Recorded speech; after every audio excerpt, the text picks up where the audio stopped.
Well, thank you all for coming very, very much. I really appreciate it. So I'm on my way back from 4 years in Estonia, back to NCIS headquarters. I'm a cyber analyst there, and I'm really haven't been back to Washington really yet, and so I'm without a computer and a cell phone and a lot of things. But before I left, I was able to published this book, and it's available as a free download from the Cyber Center site. And if you want a copy of the hard copy, I'm sure I can get a copy to at least your organization. So today in Syria, right, if you're watching the news, there is literally a war going on between the government and the people.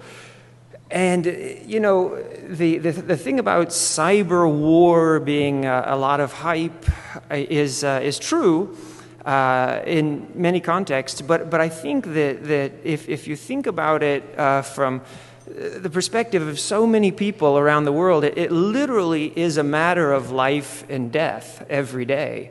And so in Syria, even just in the New York Times, following just the headlines, you can see that when the activity started, basically the NGOs were trying to sneak in satellite phones.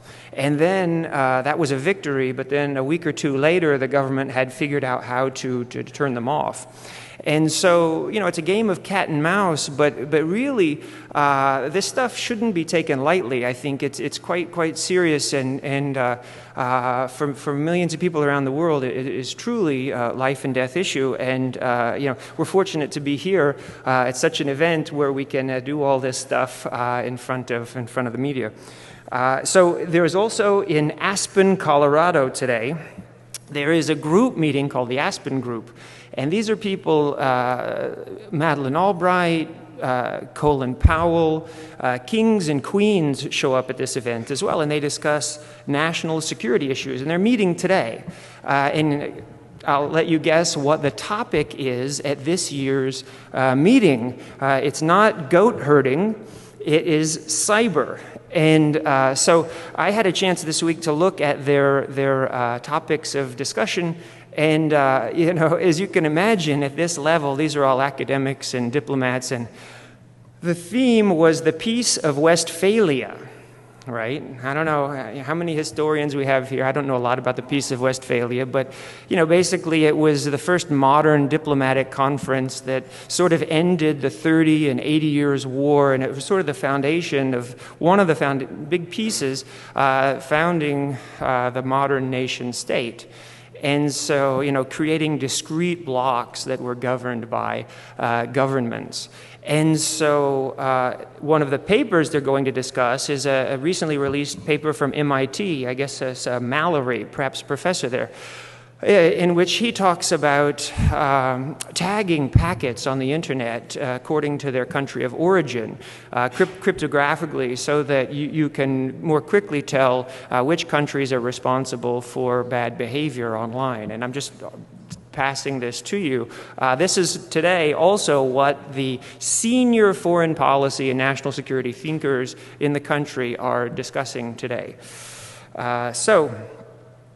I'm going back to NCIS, and they asked me to say that we have at least 5 open cyber intelligence positions in Washington, D.C. So you can get in contact with me if you're interested in working in Washington. So a little bit about me. I was a signals intelligence guy since '93 for DoD. I did French and Russian language, and then I sort of switched over to cyber.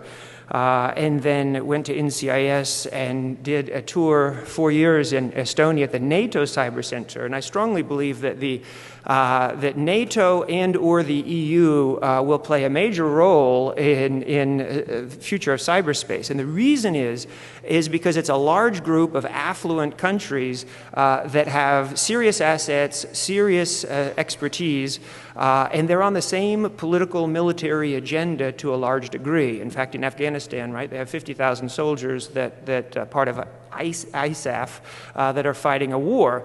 And when you fight a war together, obviously you're going to share a lot of secrets and try and mitigate various threats. And I strongly believe that, well, because the cyber sort of security problem, at least from a national security perspective, is an international problem. I work for NCIS, and of course, every time you want to do an investigation, the first thing you see are tons of foreign IP addresses, right? So then you're stuck with dealing with the law enforcement or counterintelligence organizations of another country, and before you can proceed, unless you want to take, measures that might be illegal yourself. So all conflicts today have some kind of a cyber dimension, and that's because we're all using the internet, whether you're sort of a student, a soldier, a spy, a diplomat, a politician, or a televangelist, right? You're using the internet, and so spies and soldiers are no different. In fact, they're ahead of the game. They've got more resources and more engineers and more kinds of attacks because they've got signals intelligence, they have human intelligence, and they've got there's a difference, the APT, the Advanced Persistent Threat, the difference between a lone hacker, even a hacker group, and the APT is that these are organizations that have a mission to attack you. So if somebody in that organization gets sick or goes on leave or retires or dies, somebody else sits in their seat, right? And they have, a bonus, they have retirement and all this, and that's what makes it the APT, right? There's not going to be a time that the intelligence service of country X is not targeting the intelligence service or the government of country Y. But nobody knows how big of a threat cyber war and cyber terror are. In fact, there's a lot of hype, and there's a lot of arcane tools and tactics that politicians don't understand, and they're speaking about without sort of connecting the tactics and strategy of cyber. But this talk is going to be about strategic solutions, and so I think it's cybersecurity has essentially evolved from a technical discipline to this big strategic concept that politicians can understand. And they, instead of managing 1, 10, or even 1,000 computers, have to think about millions of computers. There's about 400 million computers in the United States that are connected to the internet. And so it's a lot like alcoholism or the drug policy or education or something. You're trying to think about how to come up with national solutions to this, and so that's what we'll look at. These are a combination of different mixtures of technical, political, and military. But I'm trying to think, if you're sitting in the White House or you're sitting in the biggest office at the Pentagon with a window, how you're thinking about cybersecurity. And I think IPv6 is one of the possible solutions that you're looking at. I think basically updating military doctrine in accordance with the best of our understanding of military doctrine, i.e. Sun Tzu. You're trying to deter cyber attacks. You're trying to threaten either to deny someone the ability to attack you or to punish them for attacking you. And you're trying to articulate that to your adversary, which is deterrence. And then arms control. Is it possible to limit the spread of cyber weapons? And so these are 4 different strategies, and what I want to do in this research is just look at them individually and then try and prioritize them. If you had $100 to spend on these 4 strategies, how would you divide that money up?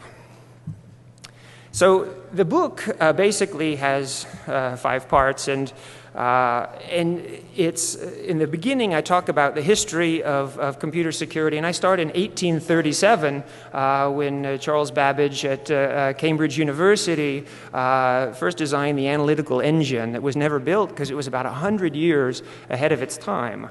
And so moving really past World War II, when you had examples of really powerful computers that demonstrated, the UNIVAC, basically saying with 1% of the, sample of the United States population, you could predict the winner. In fact, it did. So I talk about a little bit about my background as a cybersecurity analyst and the challenges there, and in particular some big events like in Estonia last year we did a 7-country, there was over 100 engineers involved, took us about a year, and I got to be the analyst to it. It was called Baltic Cyber Shield, and we did a terrorist scenario against power plants. And so we had 7 blue teams from Northern Europe, and then we had a red team of 20 hackers trying to basically turn off the lights. And so in the real world impact, I talk a lot about internal security, and that's where it all starts, I think. And it's never clearer than if you look at Belarus, Zimbabwe, Turkmenistan, China, North Korea, countries where there is a high level of tension between government and civil society on the internet. There's plenty to look at to understand how, on a daily basis, cybersecurity really, really matters.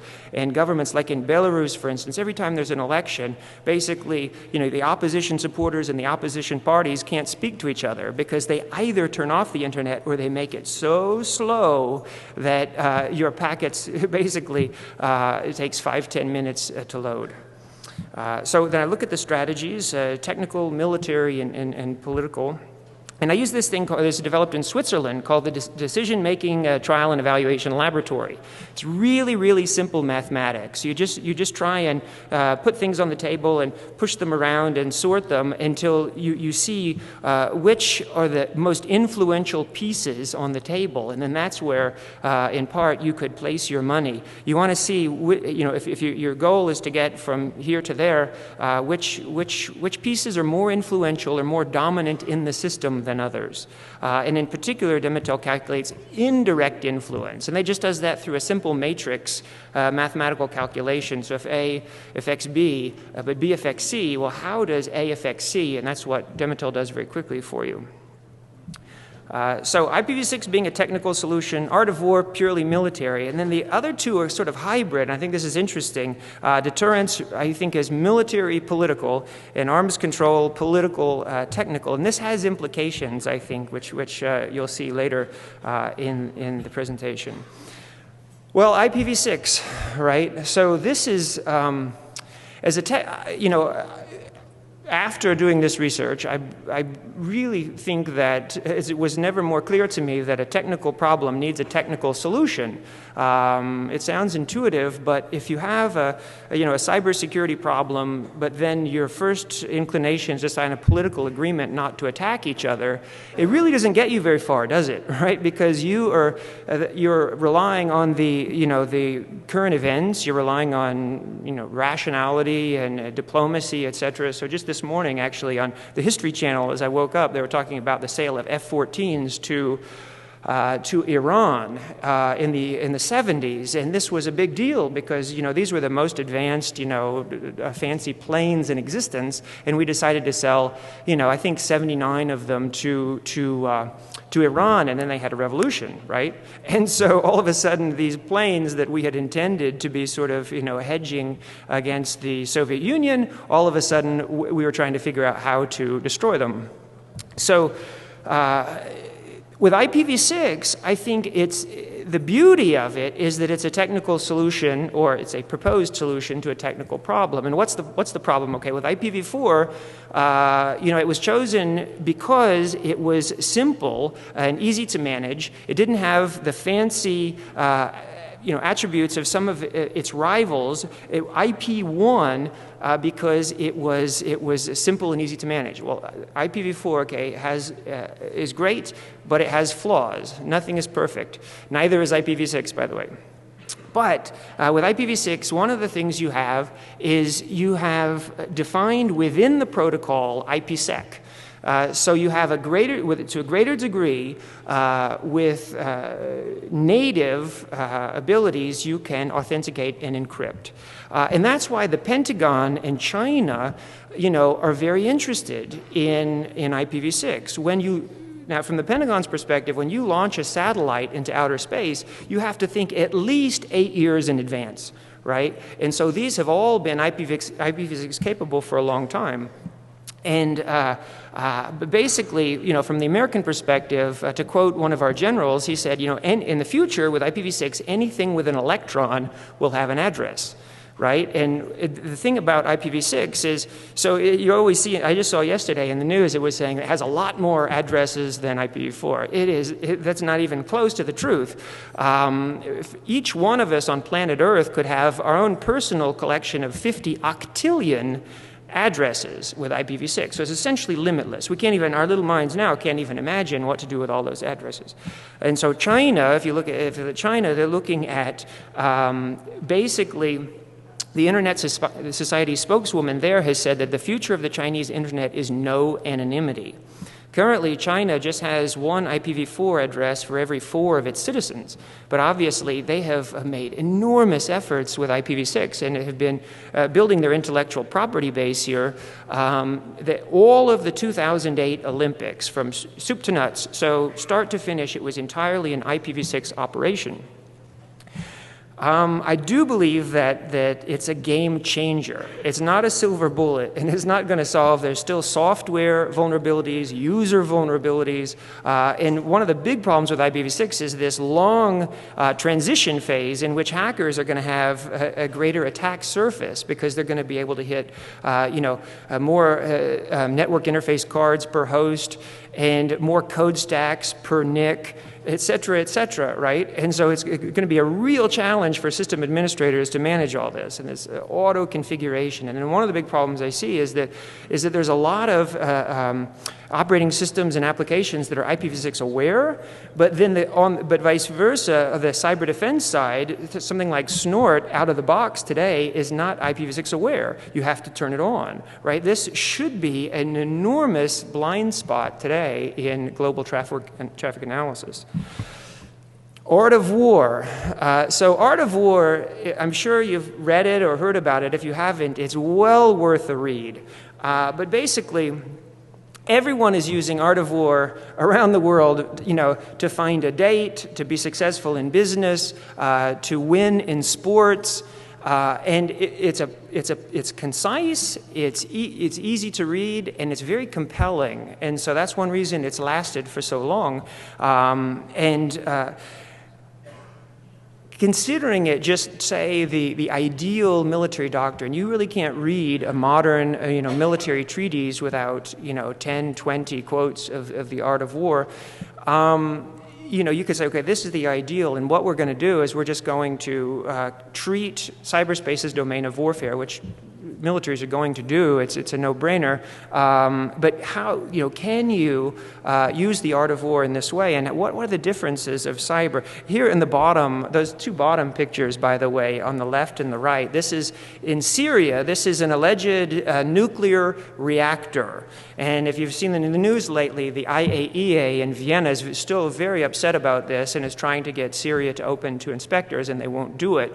But this is the nuclear reactor before and after an attack that was almost certainly the Israeli Air Force that demolished it. But the key piece here is that it's been widely speculated that a cyber attack essentially turned off the Syrian air defense prior to the jets crossing the border. Right? And so this age-old question now of whether an electronic Pearl Harbor or a digital Pearl Harbor is even theoretically possible has probably been solved long ago, only we didn't hear it, we didn't see it, because as I saw in the news today, one of the speakers said that in Starbucks, no one can hear a laptop scream. Right? So that's pretty clever. But in my paper, or in the book, I talk at least about 10, these were maybe the top 6, aspects of cyber warfare that really, as I think of Sun Tzu and read through the text, I can't imagine that Sun Tzu wouldn't be quite surprised at these differences between the era when our generals grew up and today, how different things are. So some of these are characteristics of the cyber battlefield, and some of them are characteristics of cyber attacks, but just think it's an artificial environment entirely made by people that you can, in fact, tailor to national security requirements. You can, in fact.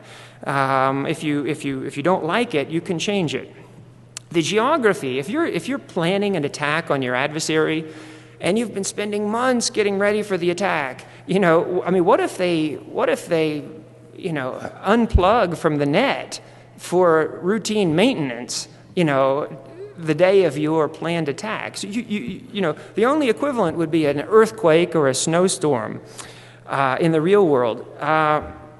Physical proximity everyone is a neighbor in cyberspace, right? And so, the beauty, if I'm an American hacker and I want to hit an American bank, well, I just route my attack through Africa, Asia, and Europe, and then I hit the American bank, right? And it might be down the street from me, but my attack has traveled through countries with which my government probably has poor law enforcement or counterintelligence cooperation, and so it's going to be difficult to find me. One of the things I think about, too, is the blinding development of technology. So even if you're, the best intelligence service in the world, I think this is a very scary time for you, because you cannot be sure that your adversary, your rival, your peer out there hasn't developed some kind of an attack, of a zero-day, that you don't know about, that you couldn't even conceive of. You can't imagine, because you're coming up with such attacks, but so are they. And perhaps you can't, you will never know about it, right? And so this is a real challenge. Lastly, I'll just mention that I think there are a few moral inhibitions to hacking, and I think this is because, in Aspen today, they're going to talk about what can we do as international diplomats to lower the level of essentially computer network operations, right, C&E around the world. And I don't think there's much they're going to be able to do, because I think probably all governments today are very tempted to take advantage of the vulnerabilities in the internet, and at the same time they're aware that they're probably not going to go away, right? And so this is probably going to limit the ability of negotiators to come up with solutions. And I think it also reinforces the fact that you need a technical answer to the technical problem. You can't really have a diplomatic solution to it. So next, deterrence. So up on the top left, does anybody recognize this guy? Wilkie Collins. Anybody read this guy? He's a contemporary of Charles Dickens. And he sort of, evidently he's a great writer. But he also, during the Cold War, his name came back into prominence because he said back in 1870, despairing about war in Europe, he said, we're only going to stop killing each other when we develop a weapon that will destroy the whole planet, right? He said, I can't imagine it's going to happen until then. And so, in fact, mutually assured destruction during the Cold War was, in fact, that. Right? We had developed all these nuclear weapons that could destroy the planet, and so that was a major fundamental piece of security during the Cold War, was the fear that, you couldn't attack your opponent and win, right? Because they had a second strike capability that would also, end your civilization. So on the bottom right, this guy's name is Bernard Brodie, and he is known as the American Clausewitz. And so in 1946, he wrote a book on nuclear weapons that is still very important in the field, in which he said also something very profound. He said, as soon as we developed the nuclear bomb, he said, the very purpose of armies has changed dramatically. And it's no longer to win wars. It's to prevent them. Right? And so this is really powerful, because he said, look, all armies around the world, their number one goal now is to prevent us from getting to a nuclear exchange. And so I could talk more about these pictures, but I think I'll move on. It's an analogy with deterrence, but the point is about cyber attacks. I think that cyber attacks they're best thought of as a means to an end, a very powerful means to an end. But they're not an end in itself. But if you look at the New York Times and Department of Energy, what you will see is over the last probably 20 years, China has stolen technology related to our nuclear weapons program to a staggering degree, right? And this is all through C&E, right? And if you consider that it's a cyber attack, but what is a cyber attack? Cyber attack gives me access to your computer. But what if you're a nuclear scientist, at Los Alamos or something? Then that makes that cyber attack, a very, very powerful weapon. Now, it's not the end, but it's a means to a powerful end. So deterrence, the theory is quite mature. So it's easy to see if it's helpful in the cyber domain. There are essentially two deterrence options, denial and punishment. I can deny you the ability to gain a nuclear weapon. And this is why international diplomacy has so much trouble today with Iran and North Korea, is because they're trying to gain nuclear weapons, and through the Non-Proliferation Treaty, they're not supposed to. Right? In fact, not only that, but then those who have nuclear weapons are supposed to get rid of them. So denial of the technology is a fundamental piece with deterrence. However, it's hard to imagine that you can deny access to hacker tools and tactics. And that's a fact, right? I mean, look at us here today. You know, there have been over 1,000 presentations given at DEFCON since it began. And we can sit here and talk all day about hacking. So denial is probably unreasonable. So then we're left with punishment. And on the requirement side, for either option, you have to be capable of enforcing deterrence. It has to be communicated to your adversary in compelling terms. A big part of military doctrine is not only to prepare your soldiers for battle, but to communicate to your adversary what will happen to your adversary if they cross a certain threshold. Right? So this is really important. So with hacking, not only do you have to be capable of attacking back, but you have to communicate that, which we're trying to do. You've seen the Pentagon saying, we might, in response to a cyber attack, drop a bomb down your smokestack. And I think the Stratcom commander said, retaliation for a cyber attack will not necessarily be limited to cyberspace. So they're communicating. They're trying to communicate. But the fact is I think two key aspects of cyber attacks make deterrence unlikely, and that's attribution and asymmetry, right? So those need no, I think, definition for you. But basically, if you're trying to punish an attacker and you don't know who they are, that sort of negates the capability to respond, right? It's the attribution problem. And the asymmetry problem, when with Mafia Boy, you can, at 15 years old, shut off, many of the most prominent companies on the internet and then head off for school. That's an example of asymmetry. And there's countless examples of asymmetry. And just think of the perspective of a student. And if you're a student, instead of, the older people in the room, when we were students, we used to have to go to the library at night and page through books. What are books, right? And but today, if you're a student and you think, I want to write about this particular topic, you log into an academic database, and then you go into Thomson Reuters or something, and you sort a search on your topic just by citation count. And in minutes, maybe 2-3 minutes, you've got a list of the top 20 articles ever written on the topic you want to write about. And you can print them off or save them to your desktop. Is a big difference. So attribution and asymmetry, I think, really chip away at capability and credibility.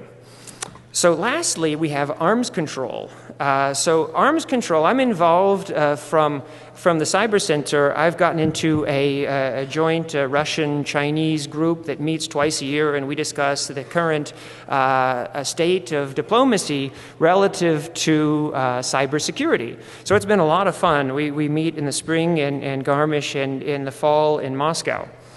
And the Russians in particular have suggested that the Chemical Weapons Convention be a model for a cyber weapons convention.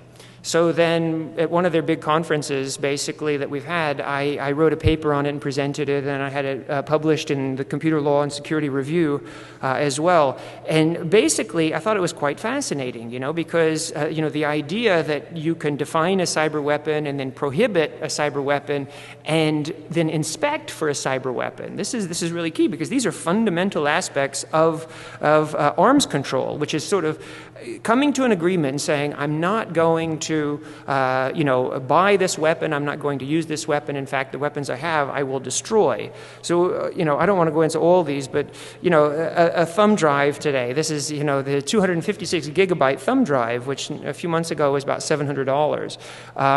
Over 2 trillion bits of data on that thumb drive. And you can see one of the inspection vehicles at the top right. Bringing these two things together is really going to be a challenge, right? How do you inspect cyberspace? And so, again, with arms control, this is a fairly mature and well-defined domain.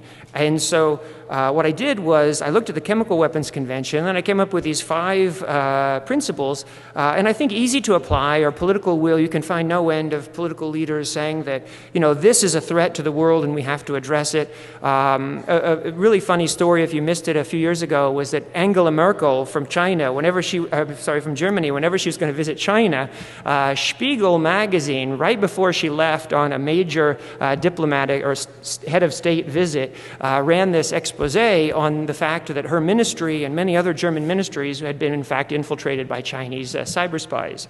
And so that became the story of the day. Instead of, regular diplomacy, it was all about cyber attacks.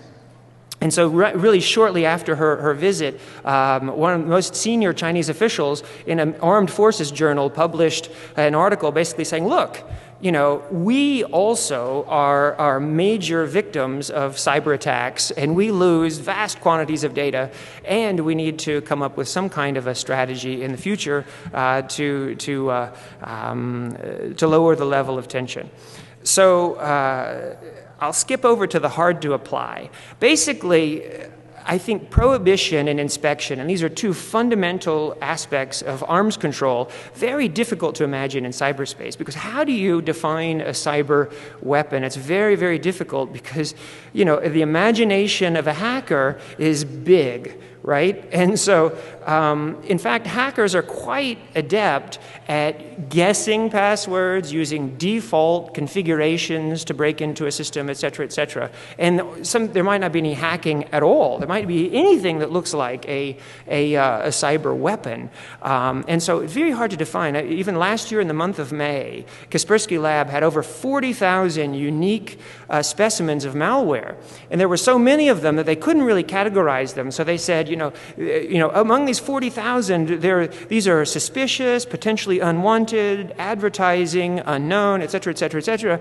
And so, you don't know what this thing does, right? I mean, there's this program. I mean, it's too hard to know for sure, and so you have to sandbox them. You have to figure out, if you can't quite figure out, you can't quite understand what all these things do, you have to try and figure out how to come up with a strategy for malware as opposed to being sure that you know what each individual program does. And inspection. So who is going to begin to inspect cyberspace is a good question, but don't put it past the politicians, though, to try to come up with some solution for this, right? I think there are plenty of borders. We talk about the borderless internet, but I think, in fact, that's quite wrong. I think there are plenty of borders in cyberspace. It's all to our benefit to keep it open and free, for sure. But, I mean, you look at Burma in 2007, and when they have a pro-democracy uprising and the government squashed the protesters, they turned off their connections to the internet for about 2 weeks, right? And so there was no connectivity between that country and the rest of the world. So anyway, inspection is a real challenge that I think for arms control chips away at it. So let's get to this thing called DEMITEL, the Decision-Making Trial and Evaluation Laboratory. So the first step here is to try and put your ideas in buckets, like cards on a table, or you name it. Maybe wine tasting or something, whatever suits your fancy. The 10 boxes on the left, I presented at Black Hat in 2008, a paper called Cyberspace and the Changing Nature of Warfare. And I looked at those 10 issues. And essentially those are threats, traditional threats to national security. And then I looked at the cyber attack advantages. What is it about a cyber-enabled attack that is different? How is national security different than it used to be?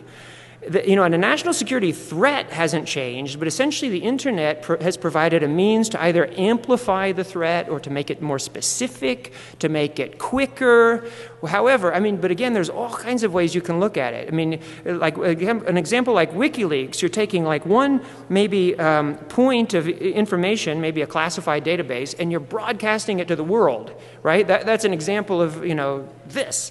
But if you're looking at Stuxnet, that's taking advantage of the connected nature of everything today to dive in on a particular point, right? So they're really 2 different examples, I think, but both of them illustrate the amazing change in terms of national security that has taken place. So then look at the CIA in the middle and a couple of targets.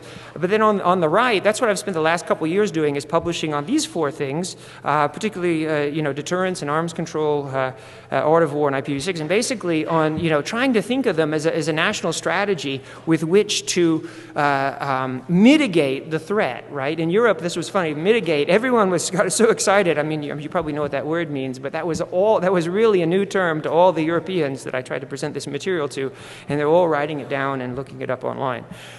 So this slide is a blow up from the book. It's not quite that clear, but essentially you've got this national security threats and the targets, and then you've got those advantages matched with, say, the traditional attack categories brought together to amplify or make more specific or make easier recon, you name it, lose physical distance between adversaries. And then you've got basically the strategies, the 4 strategies we're looking at, and those can come directly from the national security apparatus that is being affected to try and mitigate the threat or take those advantages and reduce them. And so, again, just to recap the 4, each, I think, will be tried. It's not a matter of is either or. All of these things, governments are going to move to IPv6. They're going to try and update military doctrine. They're going to try and deter cyber attacks. Even if it's, even if you can't hit somebody in a military sense, you could still collect data on the intrusion and publish it, right? And embarrass someone and say, look, your hackers are in my network. Get them out, or else, there's more that you can do besides military, diplomatic, economic, peer pressure, whatever it is. So each will be tried, but it's really just a partial solution. So the next thing you do is you put these things, and I chose just in specific those things that I presented at 2008 Black Hat. I chose the advantages and the mitigation strategies, put them in a square matrix. And this is real simple. It looks, there's 81 squares, but basically all you do is you sit and you think, right? And you drink coffee or beer, or in Estonia, you sit in the sauna and you drink vodka. And you try and come up with a number that is the relative influence between the 2 concepts. And I wouldn't get hung up on any one of these because I'm sure they're mistakes and you would have your own. But the cool thing is the mathematics is really simple, and you can tailor a matrix very quickly actually to your own needs. But basically, you can see here that there are rows and columns. And if you look across the rows, this is the influence that the concepts are projecting into the matrix, projecting into the system. And then if you look at the columns, they're the same concepts, but it's how they're being influenced by the other concepts in the system. So it's real easy, and I'll show you in a second more clearly. But basically, you add the rows and you add the columns, and then you can do more creative things. If you add the rows, what you get is the direct influence. And so all you're doing is adding those numbers across. And the clear winner to begin with in the first matrix is anonymity. And I do believe this is quite logical. The most important factor today in strategic cybersecurity is the anonymity of an attacker. The reason is because deterrence, retaliation, prosecution, pressure, you name it. If you don't know who's attacking you, none of those things are going to work, or at least work very well. The second thing is the myriad IT vulnerabilities that they have that they can attack, right? So there's about 100 additions to CVE every month, right? And so that provides an enormous amount of room of attack space. And there are 0 days. And if you're talking about a military or an intelligence organization, they have signals intelligence, they have human intelligence. If they want your password, they're probably going to listen to your phone call, right? And they're going to get it out of some out-of-bounds channel. And so what does that do? I mean that's sort of a nation-state threat, again, that really separates nation-state from any other organization, is just the engineering resources, the money, and the time horizon and the mission that they have. So down at the bottom, you have deterrence and arms control. And I think this is also quite intuitive because these things rely on politics, they rely on diplomacy, trusting an enemy, to do something. And so it's not surprising that they're going to be down, I think, at the bottom of the list. Now, that was adding the rows. If you add the columns, if you can visualize the matrix again, just add the columns, it's how each concept is being influenced by other concepts in the matrix. And what you see here, what I call, for the purposes of my book, is susceptibility to influence. And so at the top, you have cyber attack deterrence, and I think, again, it's purely political military calculation. It's subject to the human failings, psychology, etc. And so there's no surprise that it's at the top of susceptibility to influence. At the bottom, and this is going to be key for the final result, is IPv6. Right? And IPv6, it's not surprising it's at the bottom because it's just technology. It's not susceptible to influence in the way that politics, diplomacy, etc. are. Now also, a real challenge here is that the two top factors on the previous slide, anonymity and IT vulnerabilities, these are the two most dominant factors in the system.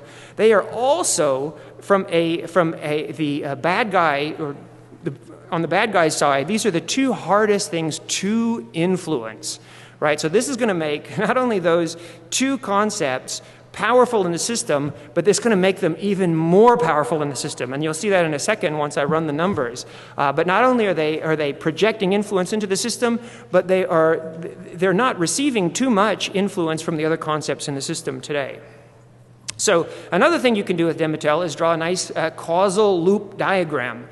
And so this is simple. This is only at the level 4. So this is only if it does or if it has the potential to affect the other concepts in the system.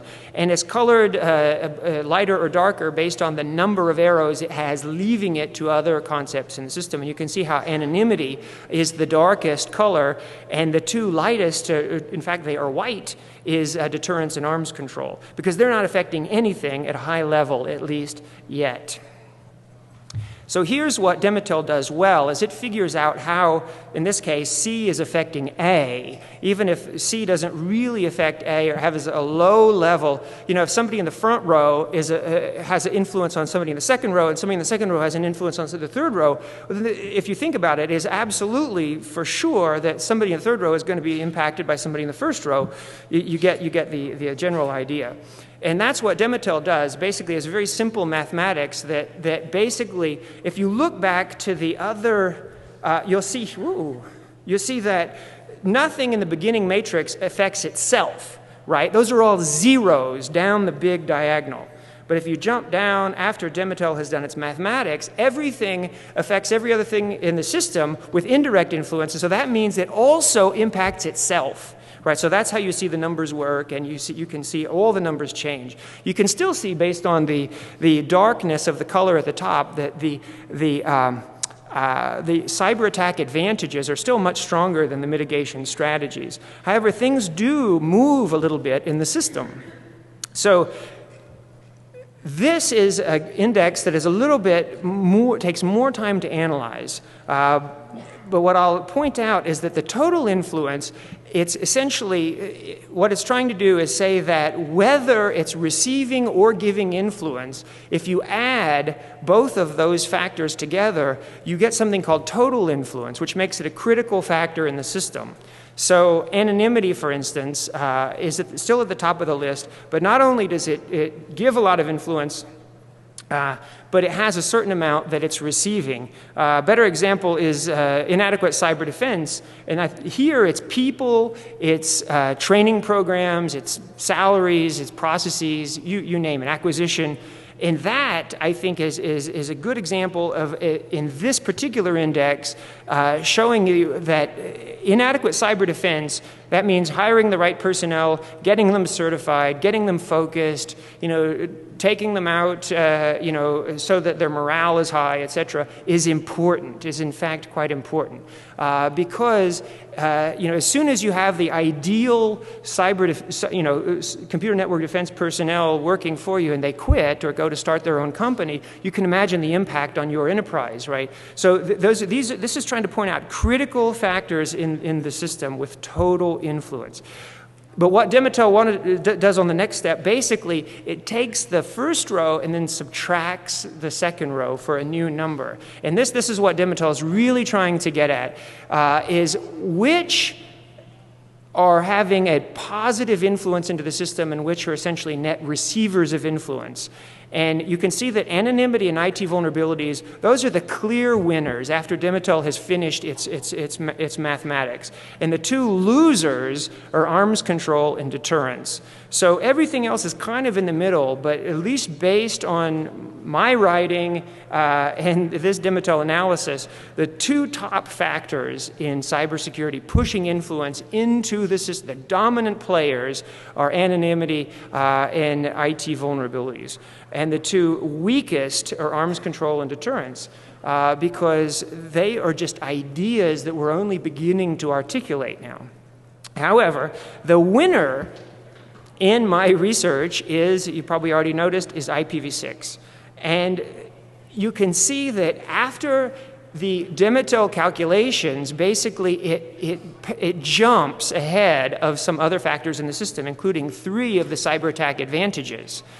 And so for me, you have to interpret all these results, My interpretation is that the susceptibility to influence index, basically, one way you can look at that is reliability, right? If a table is relatively secure from influence because there's not that much you can do with it, unlike, say, a person, it has a higher reliability score. And so IPv6 has a fairly high reliability score because it's pure technology. It's something that you can count. It's like for scientists, it's something that you can calculate. It's something that you can configure. And so in this case, you see that anonymity is the dominant player in the system, I believe, in strategic cybersecurity today. Because if you can name your attacker, essentially you can deter, you can prosecute, you can retaliate, capture, kill, right, your adversary. And the only factor that is potentially affecting anonymity at a high level is changing the technology, right, is IPv6 in this research, is because, I believe that in the future also, if you think about it, the level of encryption on the internet is rising every day. And then with IPv6, you have auto configuration. You're going to have mobile devices coming in and out of your network. I think that in the future, as scary as it sounds, whitelisting is going to be much more a part of our lives, not just blacklisting, trying to stop bad IPs from hitting you. If everything is encrypted, you are going to more than ever want to know who you're communicating with and who the people in your organization are communicating with. And so how are you going to do that? You're going to try and authenticate them, right? You're going to authenticate them with IPsec, DNSSEC, telephone, biometrics, however you're going to do it, but you're going to want to be sure who you're communicating with because everything is going to be encrypted, right? And so that's why you need to affect anonymity. Not only do we need to affect it today, but as everything gets encrypted, it's only going to be more pressing, the concern. And so the one factor in my research that I think with a high level of reliability can affect anonymity is a technological solution, not a political solution or a diplomatic solution. So here, these are the cyber attack advantages.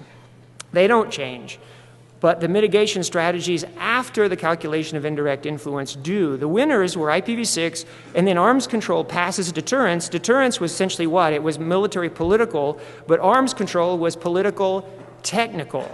right? Even though it seems very challenging to try and figure out how to inspect malware or to prohibit malware, at least it gives you something to work with, right? And it gives you, hopefully, something that computer scientists can work on. And so, in conclusion, I would say from the tech, military, political, technical, military, political, if you only have $100 to spend, I would suggest that you focused first on fixing a technical problem with a technical solution, and then updating your military doctrine, and only lastly, trying to sign some sort of international diplomatic political agreement. And I'm by nature quite an optimist. So that's against my better judgment. These are the publications that went into the book. Again, it's a free download, so the price is right. And feel free to email me or call if you have any questions, or if you'd like a hard copy for your organization. So many thanks for your time, and all the best.